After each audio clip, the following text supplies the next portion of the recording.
আসসালামু আলাইকুম। তাদের ঘরে ছোটো ছোটো বাচ্চা আছে, অনেক সময় বিরক্ত করে মজি করে ওদের কী খেতে দিতে পারি আমরা তখন আমরা ঝটপট কেক বানাইতে পারি, পুডিং বানাইতে পারি। 3টা ডিম দিয়ে কন্ডেন্স মিল্ক দিয়ে আমরা একদম ঝটপট এটাকে পুডিং বানিয়ে দেবো।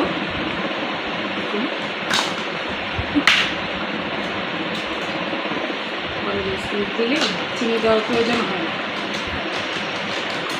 এখন আপাতত একটা মিক্স দিয়ে করছি না, চামিচ দিয়ে করছি, তো সবাই লক্ষ্য করুন।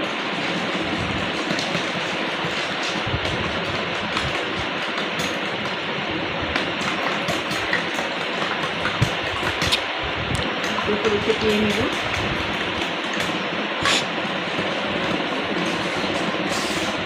ছোটো ছোটো বাচ্চারা বাইরে খাবার না খেয়ে পরে থেকে যদি আমরা 2টা 3টা ডিম দিয়ে কন্ডেন্স মিল্ক দিয়ে আমরা ওটাকে পুডিং বানিয়ে দিই, তাহলে স্বাস্থ্যের জন্য ভালো, বাইরের খাবারটাও খেতে হলো না,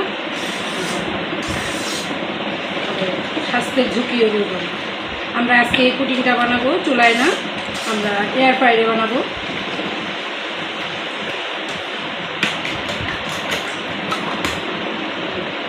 আমি আগে থেকে একটু বানিয়ে নিয়েছি।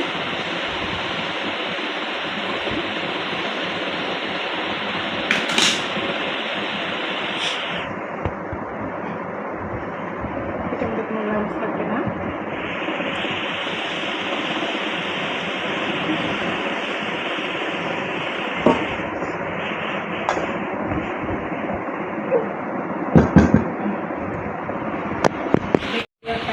বসানোর কারণে হয় নাই, আছে ওখানে দেখা যায় না, সেজন্য আমি আমার ফ্রিজের উপরে রেখে নিয়েছি।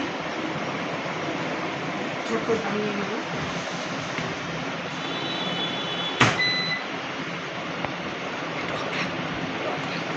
এই দেখো, আমি টাইম সেট করে দিয়েছি, ফ্রিজের উপরে রেখেছি। এখন 10 মিনিট দিয়েছি, কিছুক্ষণ পরে আবার তোমাদের আবার দেখাবো। এই যে আমাদের টাইম শেষ, এখন হয়ে গেছে, তোমাদের দেখাই। দেখো দেখো, এয়ার ফ্রায়ারও এত সুন্দর পুডিং বানানো যায়, ঠিক আছে। আবার দেখাবো তোমাদের, এখন একটু ফ্রিজে রেখে দিই, ঠান্ডা হলে খাওয়ার সময় দেখাবো।